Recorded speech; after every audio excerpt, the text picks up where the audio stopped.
¿Hasta qué punto tú crees que todo esto que estamos hablando alimenta la economía sumergida? No puedes estar 6 meses para esperar a abrir un gimnasio. Es una vergüenza, que no es ayuda, que es tu dinero. El 48% de las resoluciones del TEAR son contrarias a la agencia tributaria. ¿Qué opinas de todo el proceso que está haciendo la gente de irse a otros países a poder tributar? Desde el punto de vista de lo que estoy viviendo día a día, yo simplemente os digo que es, si me dijerais, emprender o no emprender. ¿Qué dirías? Yo lo que diría es decidir. Muy buenas, bienvenidos a un nuevo capítulo de Backtesting Room. Hoy estamos en la sección de viaje, estamos por Madrid grabando podcast y tenemos un invitado muy especial, César de la Puente, asesor fiscal, así que voy a dejarle todos los honores y que se presente un poco él. Hola, muy buenas tardes, muchísimas gracias por permitirme esta Bienvenido. ocasión. Llevo en el mundo de la asesoría fiscal, si Dios quiere, el próximo 1 de agosto ya 25 años. Y bueno, pues viendo todas las vicisitudes a las que nos enfrentamos a la hora del maravilloso mundo fiscal que tenemos en este país, el mundo laboral, tratando de aconsejar a los emprendedores y viendo un poco la realidad que nos acompaña en el día a día, ¿no? El entorno cambiante que tenemos, no es la misma la situación que teníamos hace 25 años que la que tenemos ahora, no es la misma la presión fiscal que se tenía hace 25 años que se tiene ahora y bueno, la mentalidad de la gente también va cambiando, así como las diferentes figuras impositivas que nos van añadiendo y los palos en las ruedas que van poniendo a los nuevos emprendedores que lamentablemente se lo ponen cada vez más difícil para poder emprender en este país. Muy bien, muy bien. Sobre el tema de la presión fiscal que has comentado, ¿cuál es tu opinión a día de hoy de la presión fiscal que hay en España sobre todo el tema de emprendedores, de empresarios? Pues sinceramente, desde el punto de vista político me parece un gravísimo error que están cometiendo, pero no lo voy a centralizar en el gobierno de ahora, que en los últimos años por los datos que se manejan a través de los periódicos y de los boletines oficiales del Estado, a través de decretos leyes se han incrementado 79 impuestos, ¿vale? generando nuevas figuras impositivas. Los errores vienen de atrás. Es decir, en España los pocos gobiernos que se han atrevido a reducir la presión fiscal o los impuestos sobre las empresas, sobre los trabajadores, sobre los autónomos, ¿qué es lo que se ha obtenido directamente? Un incremento de recaudación.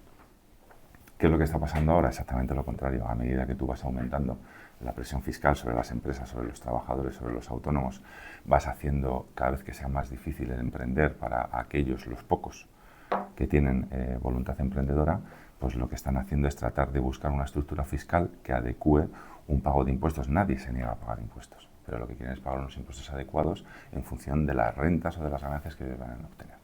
De tal manera que, evidentemente, tratan de buscar una serie de estructuras fiscales, una serie de negocios que les permitan pagar una serie de impuestos que tengan que tener en España para poder obtener una serie de quiero comprarme una vivienda, quiero mantener, porque finalmente soy residente en España, pero voy a tratar de buscar la estrategia fiscal adecuada que me permita poder optimizar la factura fiscal y que no, con perdón de la expresión, me hostien todos los trimestres con una cantidad de dinero que es infumable, inasumible y que en muchísimas ocasiones, en menos de 3 años, obliga a esas nuevas empresas, a esos nuevos emprendedores a tener que cerrar. Y si tuvieras que definir tu trabajo como asesor fiscal en una palabra, ¿qué palabra escogerías? Bueno, pues depende del momento. Ya te digo que voy a hacer 25 años. Yo al principio empecé con muchísima ilusión, con el ánimo de tratar de facilitar a la gente la presentación de sus impuestos y luego te vas dando cuenta de que a medida que van cambiando las normativas legales y empiezas a hablar de una presión fiscal en España que está rondando el 70%, es decir, el 70% de lo que ingresa una persona, ya me da igual que sea trabajador por cuenta ajena, autónomo o empresario, el 70% se van impuestos. Es una barbaridad. Los datos no se dicen. No se dicen porque no interesan. Es decir, ya no vamos a hablar de los empresarios, vamos a hablar de un trabajador por cuenta ajena, una persona que gana 1.500 euros. Todos sabemos en la estructura de la nómina que en la parte de abajo viene el total coste. Una persona que está ganando 1.500 euros al mes, el total coste puede ser aproximadamente casi el doble, ¿vale? 2.900, 3.000 euros, que es lo que paga la empresa, pero este trabajador no ve. Él se queda con sus 1.500 euros. Pero ya ha habido 1.500 euros que se han ido a la Seguridad Social, que se han ido al IRPF, que se han ido a otra serie de prebendas fiscales, sociales, políticas. Que yo no estoy diciendo que sean justas o no sean justas, eso ya lo hablaremos posteriormente, si vosotros queréis. ¿Y qué es lo que pasa? De los 1.500 euros que este señor recibe, tiene que pagar la luz, tiene que pagar el agua, tiene que pagar el préstamo hipotecario de su casa.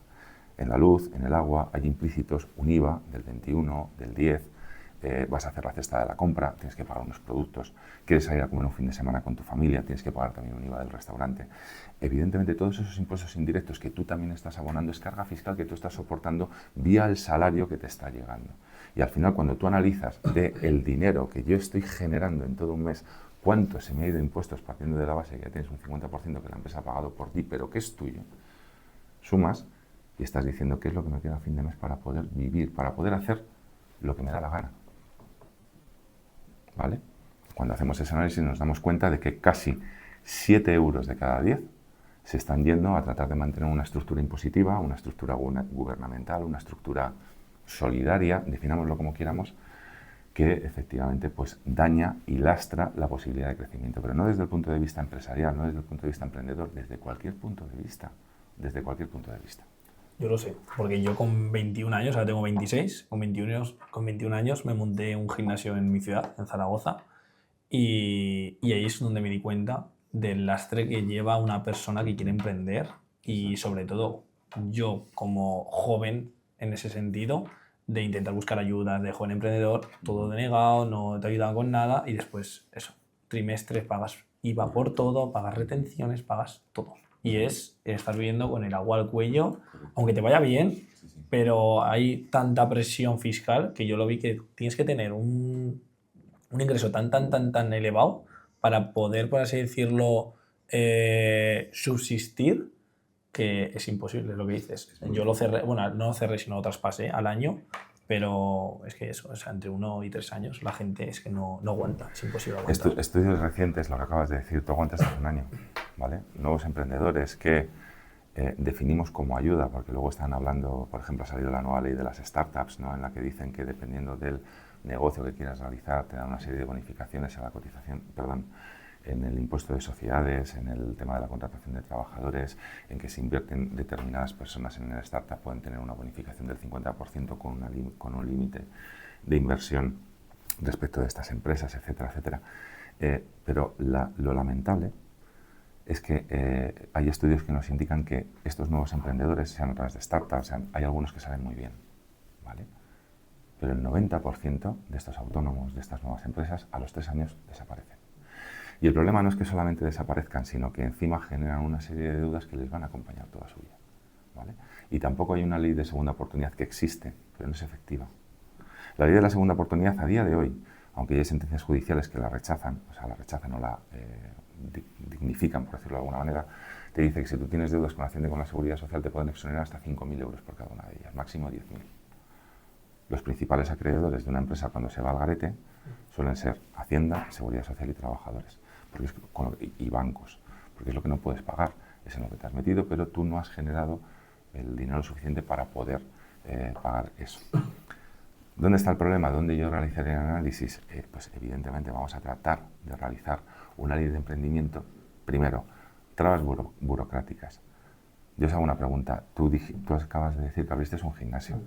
¿Era nuevo el gimnasio? Sí, lo monté de cero. ¿Cuánto tiempo tardaste hasta que te dieron la licencia de actividad y de apertura? Pues 6 meses. 6 meses. ¿Durante esos 6 meses estuviste pagando alquiler?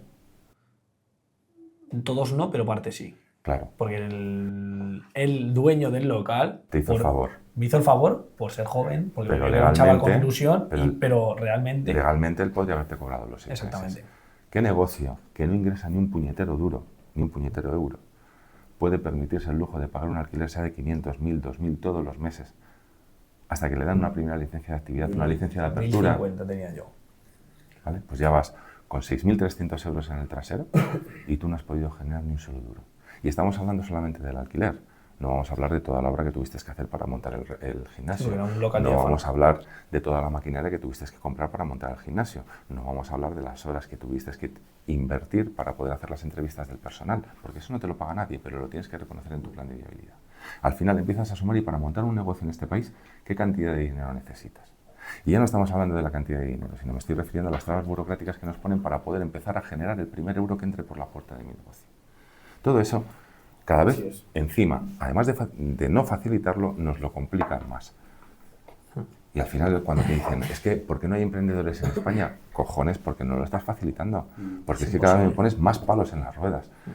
desde el punto de vista de que ahora me dices, te damos la ayuda de capitalizar el desempleo. Primero, no me engañes.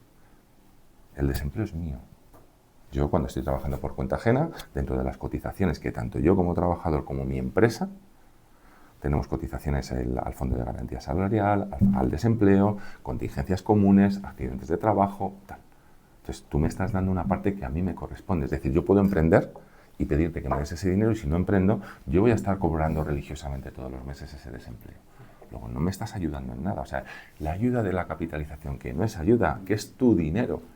Y es un dinero que como lo solicites, lo inviertas y luego no lo puedas generar o recuperar, lo has perdido. Entonces, aquí ayudas no existen. Ayuda para no sé qué, pero vosotros, os cuento un caso muy concreto. Yo recuerdo, fue en el año concretamente 2014, y es que soy muy viejo y os puedo contar anécdotas. Una mujer, recientemente separada, capitalizó el desempleo y montó un asador de pollos y pedimos una subvención por mujer emprendedora. Pues señores, a los 6 meses de que fuera mujer emprendedora le concedieron la subvención. 12.500 euros. ¿Sabéis cuánto tiempo tardó la administración en formalizar ese pago? 1 año. 2 años y medio. El asador de pollos ya había cerrado. Y como había cerrado y no tenía actividad y uno de los requisitos era que mantuviera la actividad, no la dieron el dinero. Y así no se puede funcionar. Trámites burocráticos, las ayudas que no llegan, requisitos absolutamente muy cuestionables que no facilitan el acceso a las ayudas. Luego, por tanto, el poder emprender en este país es, no voy a decir muy difícil, es prácticamente imposible. ¿Qué dirías que frena más a una empresa? ¿La inversión o sea, lo que es, perdona, más la presión fiscal o que no haya empleo, la creación de empleo como tal? O sea, ¿qué crees que realmente frena a la empresa? Todo influye. Es decir, por un lado, tú tienes que tener un plan de viabilidad en el que cuánto tengo que invertir para poder rentabilizar este negocio, lo que hemos dicho antes respecto del gimnasio, ¿no? Cuánto dinero tengo que meter, invertir, hasta que el primer cliente o euro entra por la puerta y yo ya puedo facturar, ¿no?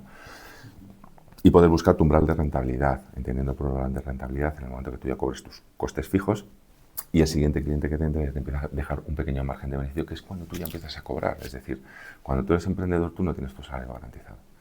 Tienes que cubrir una serie de gastos fijos y una vez que tú ya tienes un volumen de facturación tal, empieza a entrar dinero en tu cuenta. Y el dinero que empieza a entrar en tu cuenta es proporcional a lo que vas facturando una vez que has cubierto estos costes fijos. Luego, por tanto, que aquí nadie se crea que todo el campo es orégano, que todo es oro. No, todo lo contrario, es muchísimo sufrimiento día a día. Entonces, evidentemente, por un lado tienes el tema de la inversión, que tienes que adecuarla, que tienes que analizarla y que tienes que valorar efectivamente hasta dónde puedes llegar y, sobre todo, tener una buena proyección de los posibles ingresos, ¿vale? Para saber si va a poder ser rentable o no puede ser rentable. Respecto del mercado laboral que nos encontramos, pues es un problema muy claro y muy nítido y que encima, recientemente con determinadas medidas de nuestra querida Yolanda Díaz, últimamente, pues nos hemos visto en el foco, ¿no?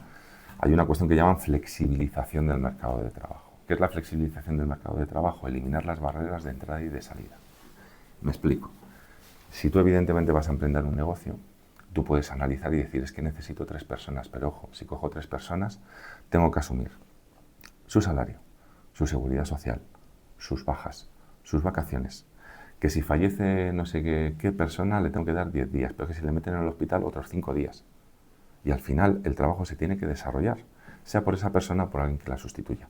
Y tus costes, porque claro, aquí mi mayor crítica no es en que la querida ministra de Trabajo haya dicho 10 días por el fallecimiento de un familiar, como si son 30. Pero que a mí no me cueste como empresario, juega con tu dinero, no juegues con el mío. Es decir, es que le vas a dar 10 días a un trabajador mío que le voy a tener que pagar yo. Es que luego a lo mejor te puedes, como las bajas, te puedes bonificar parte en los seguros sociales, parte, ya, pero a mí me cuesta. Si tú quieres que efectivamente sea una política social efectiva, cubre tú el coste, maneja tú tu presupuesto y que se coja esos 10 días. Yo no tengo ningún inconveniente, pero que a mí no me cueste. Lo que yo no puedo hacer es que encima me cueste esos 10 días, me cueste 5 días porque tenga que estar con su primo quinto de Cuenca, que ha sufrido un infarto, que pobrecito mío, ¿vale? Y encima tenga que estar pagándolo yo.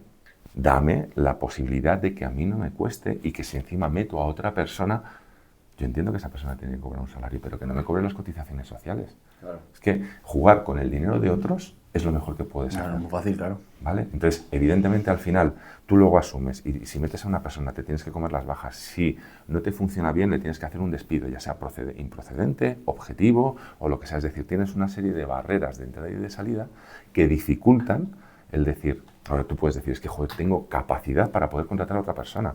Pero es que si contrato a otra persona, dejo de ganar tanto dinero. Ya no es el problema de que deje de ganar tanto dinero, es que no voy a generar más. Y no solamente no voy a generar, me puedo meter en un problema porque con alguna de las cuestiones que anteriormente acabamos de mencionar, de las bajas, de enfermedades o de tal, me van a repercutir directamente a mi cuenta de resultados. Y al final, lo que no tiene ningún sentido, y esto es muy clarito de entender, yo respeto muchísimo a los trabajadores por cuenta ajena. Yo respeto muchísimo a los funcionarios. Pero lo que tengo claro es que si yo soy emprendedor, yo soy empresario, no lo hago para ganar 1.000 euros al mes. No, desde luego. ¿Vale? Evidentemente, yo expongo mi patrimonio, yo expongo el bienestar de mi familia, yo expongo mi tiempo de no poder dedicárselo a mis hijos, a mi mujer, a mi madre, para poder tener una rentabilidad. Que todo el mundo tiene derecho a, por supuesto, yo no digo que no, pero sí que es verdad que un trabajador termina su jornada laboral, se le cae el bolígrafo y se puede despreocupar, dependiendo del puesto que tengas, sí, evidentemente que eso Sí. entiendo que va con el Pero va sueldo. con el sueldo, ¿vale? sí. Sí, por ejemplo, Pues al final estoy en en esto- directivo de una discoteca en Zaragoza, de un club. Claramente yo no puedo soltar el boli y desaparecer, pero te entiendo en la parte que quieres explicar en ese sentido. Y entonces al final tú no inviertes, tú no arriesgas todo tu patrimonio, tú no arriesgas o sacrificas tu vida personal por una profesional por 1.000 euros al mes, por 2.000 euros al mes. No, lo siento, pero no. Y evidentemente si salen los números fantástico y maravilloso, como no salgan tenemos un problema.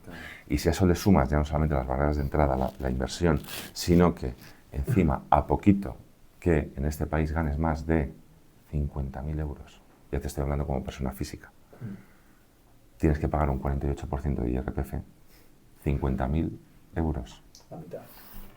Pues díganme ustedes qué es lo que vamos a Yo creo que ahora mismo acabas de hacer un resumen Brutal. brutal, o sea, brutal de la situación de alguien que se quiere poner a emprender. A mí, por ejemplo, en el podcast que me grabaron a mí, me preguntaron, ¿tú recomendarías a alguien emprender hoy en día físicamente, un negocio físico en España? Y les dije, ni de coña. Es que ni un negocio online, o sea... Y que es online, que, depende, Es que yo como, o sea- como autónomo, tío, es que dices, pero es que Porque se eso es lo otra. pago, Ahora, tío. por ejemplo, si no me equivoco, han subido todas las tasas de autónomos otra vez. Sí, sí. Son, no tiene son sentido. números que, bueno, Y luego además no nos olvidemos de una cosa, es decir, un trabajador por cuenta ajena va a percibir un salario, va a generar una actividad, va a tener un sueldo y va a pagar una seguridad social. El autónomo, tenga o no tenga empleados, imaginaos un autónomo que no tiene empleados, no sabe lo que va a facturar ese mes. Sin embargo, sin saber lo que va a facturar ese mes y si va a poder cobrar 500.000, 2.000 o 5.000, sí que sabe que va a tener que pagar 400 euros de autónomo. Es decir, te están obligando a pagar por intentar trabajar, no ya por trabajar, porque, insisto, un trabajador tiene trabajo, se supone que está generando una actividad, que esa actividad que genera la empresa la facturará y a 30, 60 o 90 días la cobrará y justificará su sueldo y recibirá su transacción. Pero es que el autónomo, ¿quién le garantiza que va a tener trabajo? ¿Quién le garantiza que le va a volver a llamar a un nuevo cliente? ¿Quién le garantiza que ese cliente al que haya realizado la obra le va a pagar?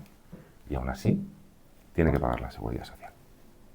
No sé si os acordáis, yo, además hace poco hablábamos de esto, porque muchísimos autónomos, todas las ayudas que han percibido durante el COVID, se las están exigiendo devolver, con un 20% de recargo. ¿Vale? También hubo empresas que recibieron ayudas del COVID, pero que directamente el Estado español pactó con los bancos para que fueran a través de líneas ICO, una serie de cosas. Y ahora se están quejando de que muchas de esas empresas han dado concurso de acreedores y no están devolviendo los préstamos. ¿Dónde está el problema? El problema no está en que tú accedas a dar una línea. Volvemos otra vez a lo mismo. Tu línea de flotación tienes que tener muy clara cuál es. Yo como Estado, o sea, si fuera mi responsabilidad, ¿cuánto dinero hubiera tenido que meter en determinada empresa en función de su número de trabajadores, en función de su cifra anual de negocios, que por el tema de la pandemia les obligamos a que no podían facturar porque la gente no podía salir? Tantos miles de euros, vamos a poner una cifra, 70.000. En vez de decirte 70.000 y gestiónalos, estás pagando tanto de seguridad social. Durante 7 meses no me la pagas. Estás pagando tanto de IRPF. Durante tantos meses no me lo pagas. Deberías de generar tanto IVA o me debes por impuestos aplazados y no estás generando actividad para poder pagarme tanto de impuesto de sociedades y tanto de tal. no me lo pagas. Y cuando hayas cubierto con tus necesidades, que son las recaudatorias del Estado, el importe de los 70.000 euros, jugada redonda. Y ya estás ayudando a la empresa. Pero no, tiras de los bancos para que los bancos presten, luego que la empresa con el banco tenga un conflicto, no sé qué, y luego el Estado que se avala, me metes. No estás incentivando la inversión, no estás yendo a la focalización del problema, y lo que estás haciendo es trasladarlo. Y luego con el tema de los autónomos exactamente igual, si es que hubo muchísima gente que no pudo salir a trabajar. Y 4 años después, es decir, no se esperan al segundo o al tercero, cuando está a punto de prescribir, es cuando te están exigiendo que devuelvas la cantidad y con un 20% de recargo. ¿Y hasta qué punto tú crees que es todo esto que estamos hablando alimenta la economía sumergida? Total. Yo, de hecho, y sin querer retirar piedras contra mi tejado, pero simplemente os voy a trasladar un hecho concreto que me pasó no hace mucho tiempo. Yo afortunadamente ahora mismo estoy en un estatus en el que puedo, no voy a decir elegir a mis clientes, ¿vale? Pero sí que pues, puedo ser un poquito más selectivo que cuando empecé. Cuando empecé, pues lo primero que te venía, tratabas de hacerlo, cogerlo. Yo ahora mismo pues, tengo una empresa bastante estable, somos casi 9 trabajadores, más un abogado y yo. Y bueno, pues, pero la transcripción de la conversación fue la siguiente, ¿no? Me llegó a través de un amigo y me dijo, joder, ¿puedes ayudar a un familiar mío que se va a dar de alta como autónomo? Hombre, por supuesto. Se lo hacemos, se lo organizamos. ¿Y cuánto me llevarías por llamarme las cosas? Digo, no, pues 150 euros masiva. 150 euros masiva. Digo, mira, no te preocupes, 40 euros. Punto. Me lo das en dinerito, 40 euros, y eso es lo que te cobro. Joder, y me lo bajas tanto. Digo, si es que es lo que gano. Si no emito factura, 150 euros masivas se transforman en 40 euros. Esa es la realidad. Entonces, ¿cómo no va a fomentar la economía sumergida? Casi. Claro, Más. es lo que estábamos hablando antes. La presión fiscal que soportamos todo, pero ya no solamente desde el punto de vista de los empresarios, de los autónomos, de los trabajadores, que también tienen lo suyo. ¿Qué es lo que ocurre? Que el trabajador al final ve lo que percibe. Ha habido una corriente últimamente, que bueno, vosotros que estáis metidos en el mundo de los podcasts lo habéis visto, que muchos lo que dicen es, déjame pagarle todo al trabajador. Sí, que te lo quiten a ti. O sea, que te lo quiten a ti. Si tú ganas 3.000, que no son 3.000, te son den 3.000. 1.500, que te den 3.000 y tú te gestionas. Efectivamente. ¿Qué pasa? Que Tú- eso al final, yo creo que no lo hace el Estado porque sabe que sí, cuando Hacienda Porque tocase- pierden los votos cuando, todos. O sea, cuando ¿no? Hacienda tocase la puerta del trabajador, el trabajador, si se ha arruinado y no ha tenido esa potestad para poder gestionar el dinero, no se lo puede quitar. ¿Qué pasa? Que a una empresa se lo quitas directamente y la tienes cogida. Respecto a lo que acabas de comentar, son dos cuestiones. La primera, para la agencia tributaria o para el gobierno es mucho más fácil tratar directamente con un interlocutor que con 100. Es decir, imaginaos una empresa, la mía, por ejemplo, yo tengo 10 trabajadores. Pues es más fácil que me ataquen a mí y que me digan tienes que ser el elemento recaudador de estos 10 trabajadores que no a 10. ¿Vale? Por un tema de optimización de recursos o lo que vosotros consideréis. Pero bueno, entendiendo por optimización de recursos de que ya hay más funcionarios que autónomos que manda huevos, o sea, manda cojones. Pues bueno. Como políticos. Sí. ¿Vale? Entonces, eso por un lado. Y luego, por otro lado, respecto de este tema, claro, ¿qué es lo que pasa? Os voy a contar otro caso muy concreto. Un trabajador que, por un casual, desde enero hasta octubre, está trabajando en un restaurante. ¿Vale? Cuando a ese trabajador, en función de los ingresos que tenga, le calculan las retenciones del IRPF, le ponen, venga, pues como es lo que se supone que va a ganar en todo el año, ¿vale? Va a tener una retención de un 12%. Y la empresa en la que estaba hasta octubre le practica el 12%. En octubre se decide cambiar de trabajo y se va a otro restaurante, le queda noviembre y diciembre. ¿Qué es lo que hace la empresa? Calcula lo que va a ganar en noviembre y diciembre y le calcula la retención, pero es como si fuera de todo el año. Es decir, retención cero, no le retiene nada. ¿Vale? Y el trabajador cobra toda su nómina sin retención de IRPF. Llega la declaración de la renta. Y como el trabajador ha ganado menos de los límites, dice, hostia, que me toca pagar, no la presento. Y no la presenta. ¿Qué le pasa al trabajador? Nada. ¿Quién recibe el requerimiento de no se han ejecutado correctamente las retenciones de trabajo? La empresa. Y le obligan a la empresa a pagar las retenciones que no le ha hecho al trabajador. Es decir, la empresa ha pagado religiosamente al trabajador. El trabajador no ha puesto ni un chavo porque no se lo ha quitado a la empresa para ingresar a la agencia tributaria, pero la agencia tributaria quien responsabiliza es a la empresa de que pague lo que supuestamente le tenía que haber retenido al trabajador, que no le ha retenido, porque el trabajador no ha hecho la declaración de la renta, no incumpliendo, porque sus baremos son de no presentar la declaración de la renta. Hasta esos niveles Vaya llegamos. tela, yo eso no lo sabía, ¿eh? Sí. Qué fuerte, Yo yo no lo sabía. Yo sí. Entonces, evidentemente, al final, cuando tú dices, quiero emprender, por supuesto, mira, yo, independientemente de que me pueda gustar más o menos, pero escuché una entrevista maravillosa que le hicieron en el hormiguero a Antonio Banderas. ¿Vale? Y Antonio Banderas puso en equiparación la economía estadounidense con la economía española. Y su frase dilapidaria fue que cuando tú haces una encuesta en la que el 80% de los universitarios españoles, quieren sacarse una plaza de funcionario, con eso no se genera riqueza, no se hace país. Porque esos funcionarios viven. Es que no crean, no generan nada. ¿Sabes? Es gasto. Y esa es la tendencia, pero es que es lo habitual. ¿Por qué? Porque no existe una ley de emprendimiento sostenible, no existe una ley de emprendimiento real, no existe una ley de emprendimiento que facilite el acceso a la inversión. Es decir, tú como emprendedor, ¿qué es lo que necesitas? Lo estamos hablando, inversión. Facilítame, no te estoy diciendo que me lo regales, pero facilítame el préstamo.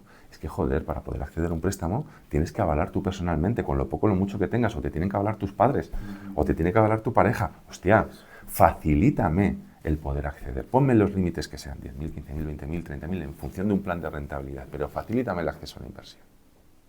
Tengo que contratar gente, facilítame la contratación a la gente. Dime, como nuevo emprendedor, no me digas que pago un 15% de impuesto de sociedades cuando de beneficio. Cuando de beneficio me importará un huevo, con perdón, pagar un 15 que un 25, pero cuando de beneficio. Claro. Pero mientras tanto, en vez de pagar el 40% de los seguros sociales de la gente contratada, bonifícame y déjame pagar un 10, un 20. Y facilitas y fomentas la contratación. Es decir, porque una persona, con perdón de la expresión y que probablemente lo tengan tremendamente merecido, de más de 52 años, que se está llevando una prestación de 480 euros todos los meses por tocarse los huevos en su casa, está cotizando por 1.500. Porque esa es la realidad. Las ayuditas estas de mayores de 52 años para los de larga duración que no encuentran cobijo laboral en ninguna empresa, que también habría que ver cómo se hacen esas entrevistas y esas cuestiones, aunque ganen 480, están cotizando por casi 1.500 euros, 1.492. ¿Vale? Entonces, ¿por qué narices a un tío que va a emprender, que está arriesgando su patrimonio, que está arriesgando su dinero, no le dices, contrata, fomenta la contratación, y en vez de cotizar y que yo te clave por el tantos por ciento, te lo bonifico en un 80%? La seguridad social. Claro. Eso es una ayuda directa al emprendimiento. Otra ayuda directa al emprendimiento es la eliminación de las trabas burocráticas. No puedes estar 6 meses para esperar a abrir un gimnasio. Es una vergüenza. Es una vergüenza porque tú diste con un buen propietario que te condonó o negociaste una serie de meses, pero el tío puede estar en su derecho y decir, es que es tu problema. Es como si tú alquilas una casa y le dices al tío, es que no voy a ir a vivir hasta dentro de 3 meses, ya, porque me la has alquilado ya. Que si no te la alquilo, se lo alquilo a otro. Totalmente. ¿Sabes? Pero a mí me tienes que pagar. Luego tú haces el uso que tú consideres conveniente y oportuno de cada cosa. Entonces, no hay una ley de emprendimiento efectiva. No hay una ley de emprendimiento que ayude y que fomente al emprendedor para poder hacerlo. Entonces, evidentemente, el universitario, como persona inteligente que es lo que dice, me busco mi plaza. Claro. Y a vivir, que son 2 días. Además, os cuento otro detalle. Cuando yo empecé en este maravilloso mundo del autónomo, que os digo ya, si Dios quiere, haré 25 años, y después de que vean este podcast no me dinamita. Había una bivalencia, me explico. El funcionario, o sea, cuando yo termino la carrera, el funcionario es una persona que tiene un puesto de trabajo de por vida, ¿vale? De hecho, no sé si lo sabéis, vosotros si tenéis una nómina como trabajáis por cuenta ajena, cotizáis por paro. Un funcionario no, porque no se le puede despedir. No lo sabía. A un funcionario no se le puede despedir. Es decir, algo muy gordo tiene que hacer para tal, pero no cotizan por paro, ¿vale? De hecho, es más, no cotizan ni a la Seguridad Social, ellos tienen otro sistema alternativo, ellos no cotizan a la Seguridad Social. Bien, entonces, cuando tú ibas a ser funcionario, tenías estabilidad laboral, porque tienes un trabajo para toda la vida, un horario muy bueno, trabajabas de mañana o de tarde, pero ¿cuál era el problema? Que el salario era muy pequeño. ¿Qué es lo que hacía? Pues evidentemente tú decías, joder, estabilidad, horario, tal. Había mucha gente que decía, me saco una plaza y luego hago otras cosas por la tarde, o al revés. Y sigue habiendo esos casos. Hay muchísimos médicos que trabajan en la sanidad pública que también tienen en la privada, arquitectos que trabajan en ayuntamientos o en instituciones públicas que tienen sus despachos, abogados, etcétera, etcétera. Pero ¿qué es lo que ha ocurrido con el paso del tiempo? Lamentablemente venimos a la organización política que tenemos. Compra de votos. Así es. Así es, totalmente. Aumentos salariales sistemáticos, que yo no voy a decir que sean justos o no sean justos, pero a día de hoy, un funcionario que ya por ley trabajan 37 horas y media cuando el resto de los mortales tienen que trabajar 40 y ya los autónomos ni os cuento, tienen un salario superior que a cualquiera de los mortales. Es decir, ese posible incentivo que existía de voy a emprender porque si emprendo puedo tener, o me voy a ir al sector privado porque puedo tener unas mejores condiciones económicas que respecto del sector público, aunque tenga que trabajar más horas, mi horario sea peor, etc., etc., también ha desaparecido. Es decir, otro posible incentivo que podía existir a la hora de elegir sector privado o sector público también desapareció. Y yo no estoy negando de que los funcionarios pagan sus impuestos, pero es que el sueldo de los funcionarios depende de los impuestos del resto. Y si aquí no se genera esto, no se paga. Llegará un momento eso que tiene que explotar de alguna forma. O sea, llegará un momento en que sea insostenible, aunque estés acumulando, como estamos acumulando déficit y deuda, llegará un momento en que eso es insostenible. Porque... Y a raíz de todo este tema que has comentado, de que la gente al final pues, se deriva a opositar, a ir a ser funcionario, y ya metiendo el último tema, ¿qué opinas de toda esta gente que se está yendo a otros países a vivir, a declarar, que hay como mucho hype de que, pues mira, estos que no tributan a España, que no son patriotas, que no sé qué? ¿Qué opinas de todo ese proceso que está haciendo la gente de irse a otros países para poder tributar y para poder tener, pues eso, una retribución coherente con lo que tú ganas y con lo que trabajas? Desde el punto de vista de lo que estoy viviendo día a día, yo simplemente os digo que es evitable, pero si no cambia el sistema fiscal que tenemos en este país, se convierte en inevitable. Yo no conozco a nadie que me diga no quiero pagar impuestos. Sí conozco a gente que me dice no quiero pagar esta barbaridad de impuestos. No quiero que me quiten el 50% de lo que yo gano. Sobre todo porque luego encima si dijeras, hostia, es que pago el 50% de lo que yo gano, pero tengo una sanidad pública que es la hostia. Pero es que no es así. Pero es que no es así. Es que te vas a urgencias y tardas 4 horas en que te atiendan. Pero es que cojo el tren y tengo un servicio ferroviario que es la hostia. Es que no es así. Yo os hablo de una persona que cuando ocurrió el famoso apagón me quedé en Zaragoza. Y gracias que a uno de mis clientes me acogió en su casa, porque es que ni tan siquiera había disponibilidad de hoteles para poder estar. O sea, lamentable. Y sin ningún tipo de explicaciones, sin ningún tipo, nada. Carreteras, cada vez somos más. Vosotros ahora estáis en Madrid, tendríais que ver, os invito a que salgáis a la calle, los atascazos que nos comemos en esta grandísima ciudad. Lo íbamos hablando los tres cuando estábamos viniendo hacia aquí. ¿Sabes? Cosa que esto hace 10 años era impensable. Y así sucesivamente. Entonces, cuando tú ves que hay una proporción adecuada entre lo que tú pagas con lo que te están ofreciendo, pero cuando lo que estás viendo es cada vez más casos de corrupción, gobierne quien gobierne, cada vez más casos de corrupción, cada vez más casos de todo en general, que lo hemos hablado antes, que es que ya vivimos en un país en el que hay más funcionarios que autónomos. Es decir, esto es como si tú tienes una empresa, la empresa produce lo que queráis, transporte de mercancías por carretera, mensajería, carpintería metálica de aluminio, y tienes un gerente, un director de fábrica, uno de producción y 2 operarios que son los que producen. Es decir, tienes 3 de estructura y 2 que producen. Señores, por mucho que se dejen los cuernos estos 2, no van a poder cubrir los costes de estructura de estos 3. No pueden. Y esa empresa, al tiempo, irá a la quiebra. En este país, la estructura de país que tenemos, estamos hablando de funcionarios autónomos, pero es que ahora mismo la cantidad de gente, y metemos a funcionarios, niños que no producen, gente que está con las ayuditas que os he comentado antes, de los 480 euros, parados y funcionarios, representan ya casi el 70% de la población de este país. Vamos así. Y el que produce es un 30. Ese 30 tiene que mantener esa estructura. Es insostenible. Así está pasando. La deuda en España va increciendo hasta límites insospechados. ¿Qué plataformas o qué vías tiene al final, si no, como has dicho, que tampoco hace falta irse fuera? Tenemos la vía de irte fuera, de España a tributar, y la otra vía, siendo que no es la de tener que pagar un 48%, hay vías claramente legales para irte a otros sitios o hacer alguna forma. Por supuesto. Sí las hay. Y de hecho ese es el mayor de los problemas o hándicaps al que se está enfrentando. La agencia tributaria ahora, si no lo sabéis yo os los cuento, tiene un programa informático que es la leche. La leche. Es decir, a golpe de DNI o a golpe de CIF nos puede sacar absolutamente todo. De hecho, ha sido, creo que está dentro de los 3 mejores programas del mundo. Del mundo. Es la hostia. Con cruce de datos, con vinculación. Bueno, la leche. Nos pueden sacar. En eso sí que invierten el dinero. Sí, nos pueden sacar todo lo que quieran.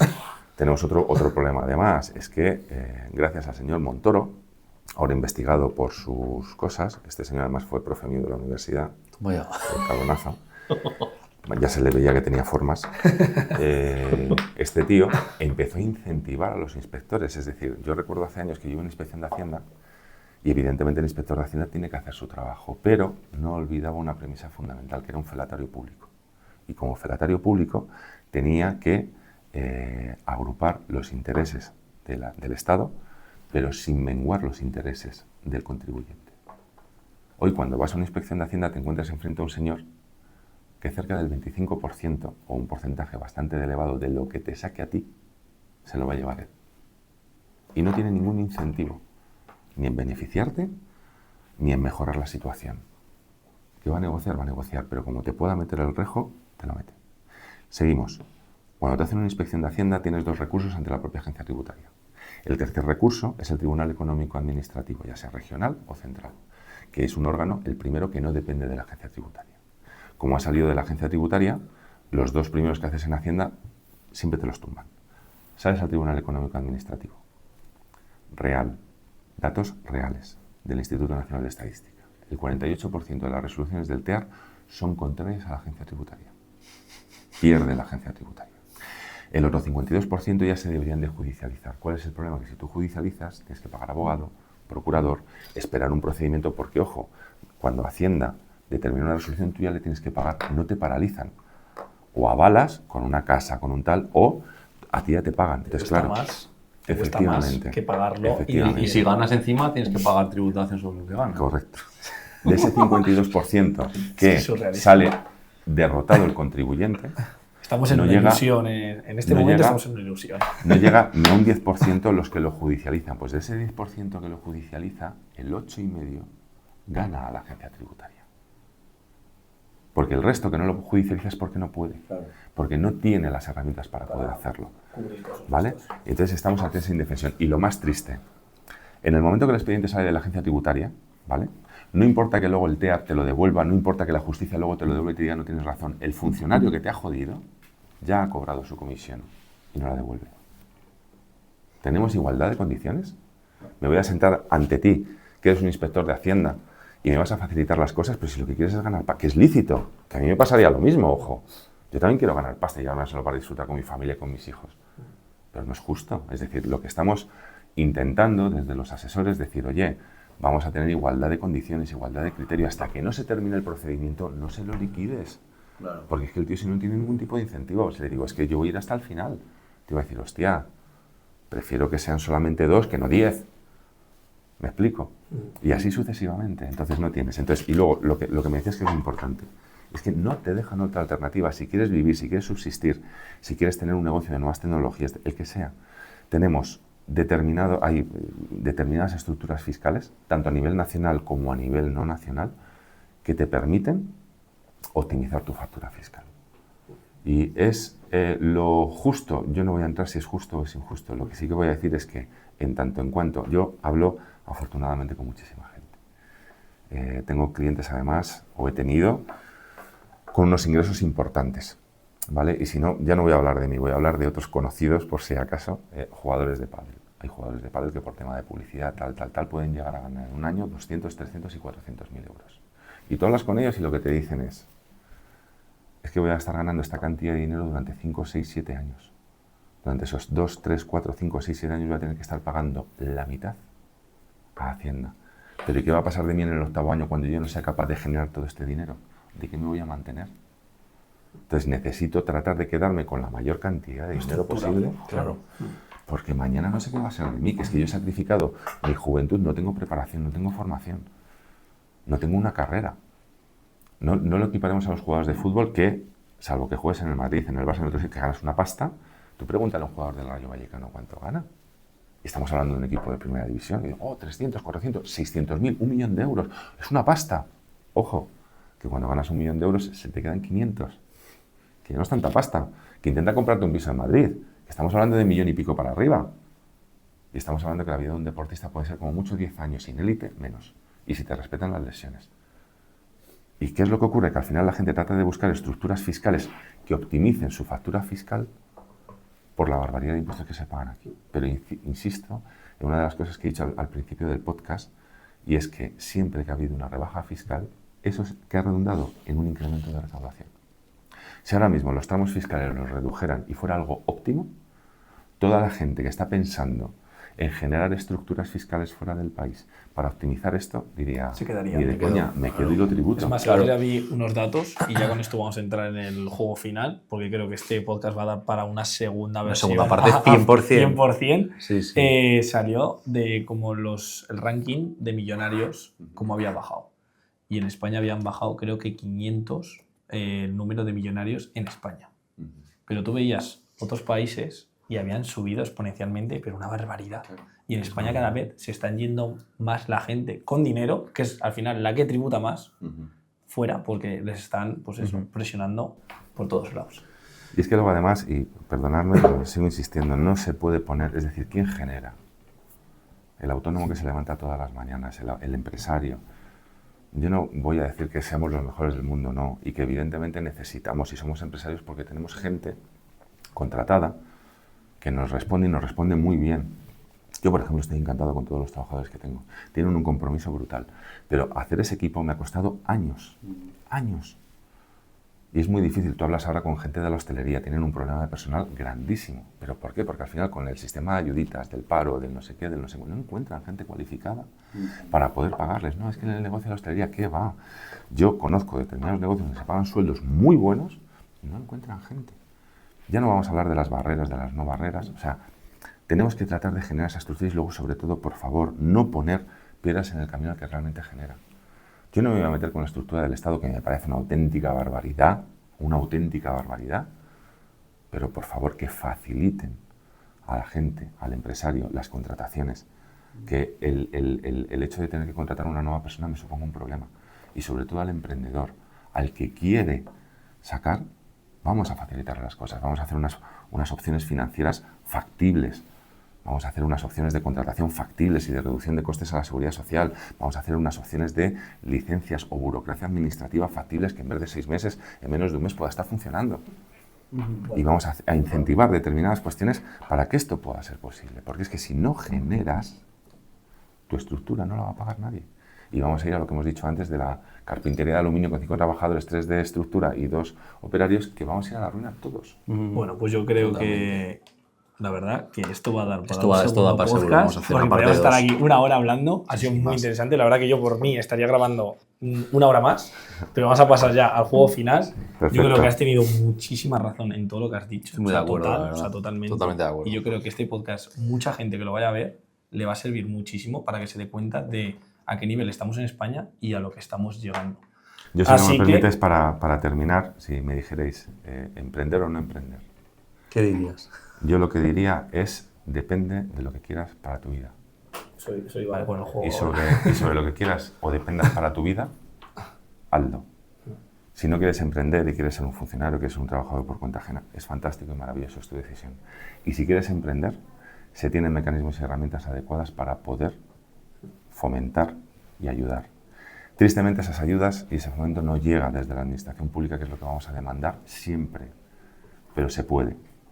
La cuestión es tu actitud hacia cómo quieras emprender. Bueno, pues coger ese consejo y yo creo que de aquí tendréis más información a futuro. Totalmente. Vamos a ir con el juego. ¿Vale? Es un juego que es pim pam. Es decir, Madre te mía. decimos 2 Miedo cosas me dais, y dices sí o no, ¿vale?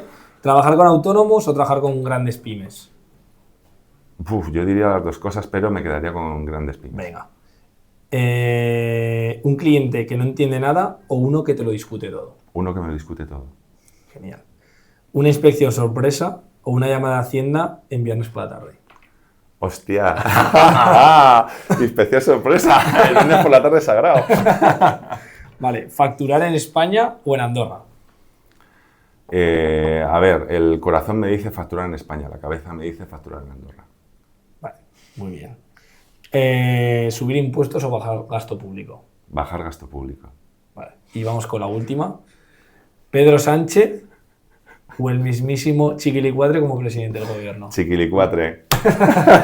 Sin ninguna duda. Está bastante fácil, ¿eh? Ha sido muy fácil, ha sido muy fácil. Vale, genial.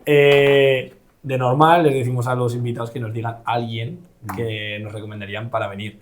Sí que nos lo puedo decir, pero yo creo que contigo haremos un podcast 2.0 para seguir tratando temas y seguir hablando de temas, porque yo creo que da mucho para hablar este tema y creo que das mucho para comentar todo. Y es más, a mí me ha encantado este podcast. O sea, yo creo que es de los que más me ha gustado grabar. A nivel, así muy fluido, a nivel de información y de coger muy guay. todos los conceptos. Y para terminar, te vamos a dar un regalito, ¿vale? Que nos lo van a pasar por aquí. Muchísimas gracias. Que es una bolsita para que vayas a hacer la compra de Train Van Tester o lo que fenomenal. sea. Vale, muchísimas gracias. Del podcast, ¿vale? Así que nada, bien, muchísimas gracias por haber estado aquí. Muchas gracias, muy agradecido. Y cuando queráis. Vale. Espero que os haya servido este podcast. Ha sido, yo creo, muy interesante. Tendréis una segunda parte. Haremos todo lo posible, ya será venir a Madrid o que venga a Zaragoza, lo que sea. Y nada, nos vemos en el próximo podcast. Muchísimas gracias. Vamos a traer cositas muy interesantes. Así que chao, chao. Nos vemos. Muchas gracias. Muy guay, muy bien, la verdad. Muy bien.